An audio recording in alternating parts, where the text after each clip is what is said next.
Et aujourd'hui, je voulais te partager une petite vidéo particulière, donc c'est un petit peu de manière improvisée que je le fais, mais suite à une conversation avec une amie hier, il me semblait intéressant de partager ce chemin de réflexion avec toi. En fait, celle-ci m'exprimait qu'elle avait la sensation à ce jour de ne servir à rien parce que, à bientôt 25 ans, elle avait la sensation d'être en retard sur sa vie, qu'elle avait la sensation de ne pas être encore sûre d'elle, sur le bon chemin, notamment professionnel, qu'elle n'avait pas trouvé sa voie.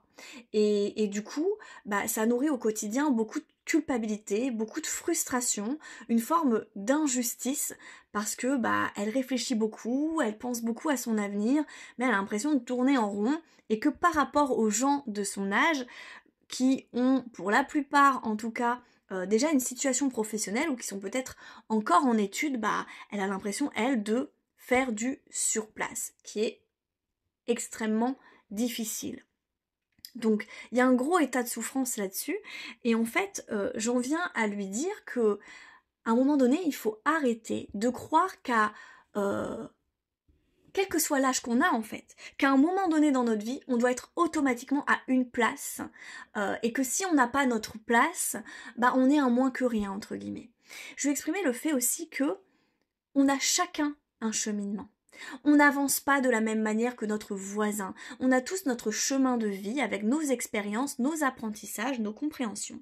Et que c'est vrai que peut-être que la plupart des gens à 25 ans ont déjà entre guillemets initié des études ou ont déjà un travail. Mais si on regarde bien et si on regarde le monde professionnel de manière avec plus de recul et pas forcément se fixer sur l'âge, on se rend compte que la plupart des gens, ils font pas un métier de cœur, ils font pas un métier qui les passionne, ils font un métier parce qu'il faut le faire, un métier alimentaire ou parce qu'à un moment donné, oui, il y a eu l'envie de faire ce métier, il y a eu une animation là-dessus, ou on les a guidés à faire ça parce que les parents pensaient que c'était bien pour eux ou autre, peu importe. Mais que aujourd'hui, si on regarde bien, il y a beaucoup de personnes dans une seconde, voire une troisième partie de vie, font des gros burn-out et se rendent compte qu'ils sont plus à la bonne place. Et ça veut pas dire qu'ils ne l'étaient pas pendant toutes ces années, mais qu'à un moment donné, ils ont évolué et que leurs besoins, leurs envies ont également évolué. Et que c'est une erreur de croire que à 25 ans, on est forcément à la bonne place.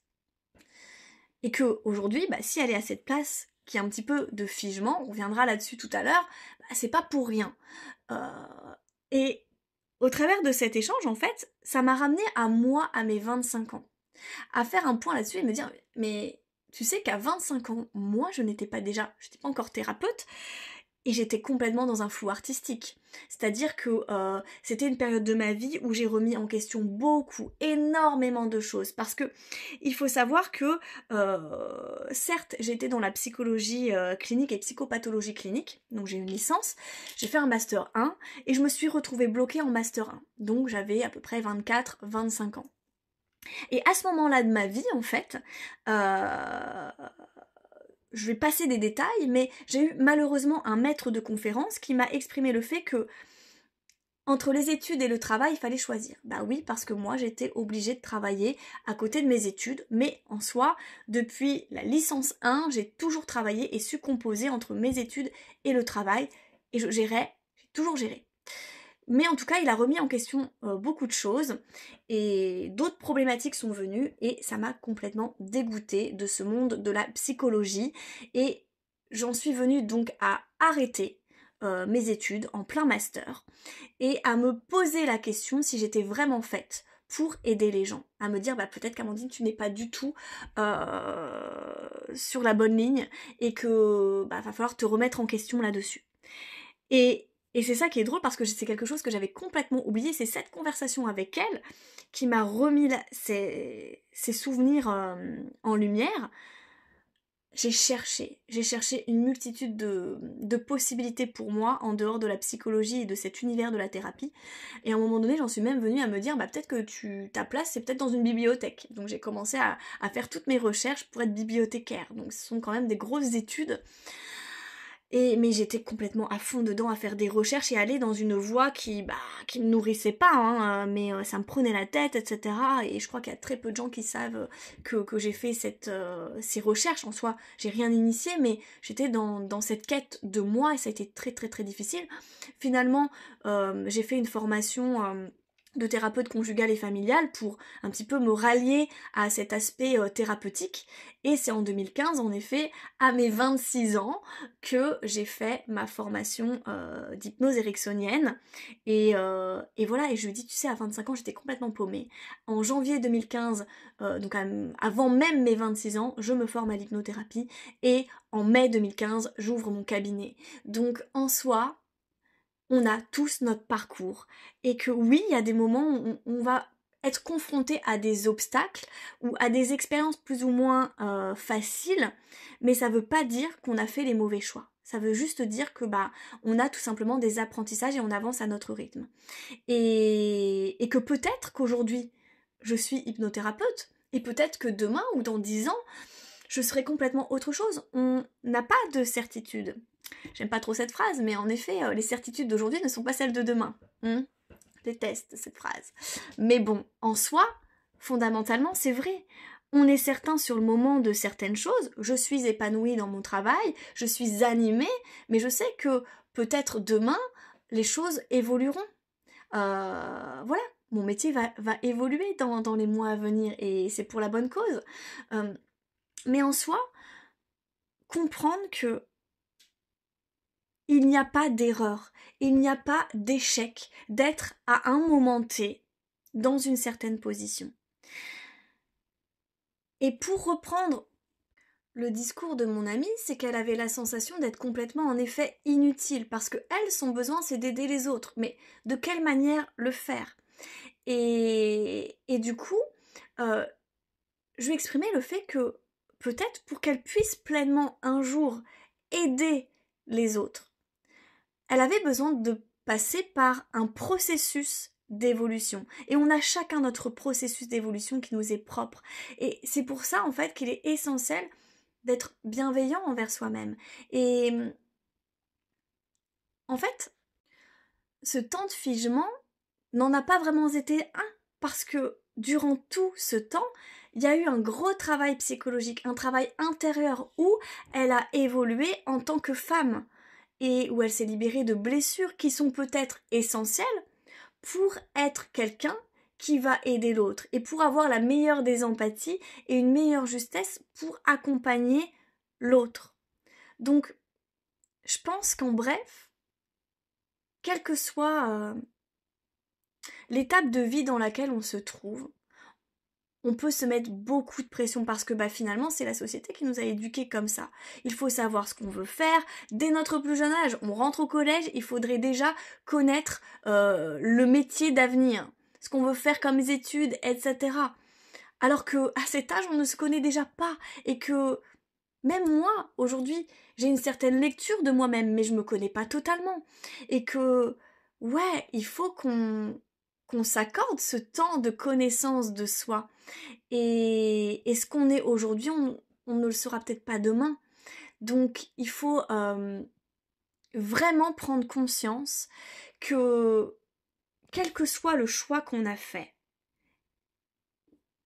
qu'il soit celui qui va perdurer dans le temps ou pas, c'est sans doute le choix le plus juste pour soi à l'instant T. En tout cas, il est gage d'expérience. Donc oui, en soi, elle remettait aussi en question le fait, oui, mais peut-être que je vais me lancer dans des études et je vais me rendre compte que ça me plaît pas. Je vais être animée au début et peut-être pas après. Ouais, mais tu auras appris des choses. Et en soi, tu auras tenté. Et si on n'essaye pas quelque chose, on ne sait pas si ça nous convient ou pas. Donc, il faut arrêter de se mettre une pression et à 25 ans, ou à 35, ou à 45, ou à 55, peu importe l'âge, on a droit de remettre en question, certes, nos choix de vie, mais en soi, la seule chose qui est importante, c'est là où on est à ce moment présent. Et pour accueillir vraiment les bonnes choses, il faut aussi être bienveillant envers soi-même. Accepter que peut-être, là, en effet, ce n'est peut-être pas le bon moment pour avoir la révélation sur ce que je dois faire ou la direction que je dois prendre. Parce que peut-être que l'étape la plus judicieuse aujourd'hui pour moi, en tout cas comment je dois vivre les choses, c'est peut-être de lâcher prise. Et peut-être que les choses viendront d'une certaine manière. Donc il y a eu toute une discussion par rapport à tout ça, je vais pas refaire tout ça, mais c'est aussi comprendre que arrêtons de nous mettre la pression. Arrêtons de croire que on doit avoir un chemin tout tracé et qu'on a entre guillemets des steps ou des choses à passer à tel moment de sa vie. Sinon, ça veut dire qu'on l'a raté ou qu'on a loupé quelque chose. Pas du tout. Juste, voilà, tu n'as pas les chaussures de ton voisin, donc tu ne feras forcément pas de la même manière que lui. Et t'auras beau écouter tous les conseils qu'on te donne, la vie des autres, c'est la vie, VIE, des autres. Et toi, les choses qui doivent arriver dans ta vie arrivent au bon moment. Moi, c'est en effet, entre guillemets, une chance et pas forcément parce que je me dis l'outil qui est rentré dans ma vie à ce moment-là, qui a fait que j'ai ouvert mon cabinet, c'était le plus juste pour moi, mais ça a été en lien avec des synchronicités. C'est parce que j'avais eu les fameux maillons de ma chaîne qui m'ont guidée jusque-là. Et qu'aujourd'hui, ce travail, il est encore en train d'évoluer. Et voilà, et que peut-être que vous ferez quelque chose, un métier, ou vous vivrez une expérience professionnelle ou une formation qui sera pas complètement celle que vous voulez, mais peut-être qu'au travers de cette formation, il y aura des rencontres, il y aura des échanges qui vont vous amener par autre chose, etc. Et c'est ce que je vais expliquer. À tout moment de ma vie, il y a toujours eu des synchronicités. Je ne recherchais pas forcément. Plus on va être dans le côté « il faut que je trouve ce pourquoi je suis faite », il faut absolument que. On a les œillères en fait. On n'est pas réceptif finalement. On est la tête baissée donc on ne peut pas voir. Plus tu luttes pour obtenir quelque chose et moins tu l'obtiens à mon sens. Plus tu vas lâcher prise.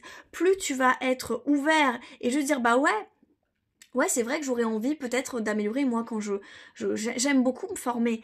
Pour moi c'est ça une évolution, c'est savoir apprendre de jour en jour et être curieux des choses. Et tous les outils complémentaires, donc moi je parle de l'hypnose par exemple, c'est ce que je vais expliquer. À chaque fois que j'ai fait une nouvelle formation en hypnothérapie, c'est toujours entre guillemets une formation qui m'est tombée dans les mains. Je ne la cherchais pas. J'avais une idée d'eux, mais c'est venu par des chemins les plus farfelus.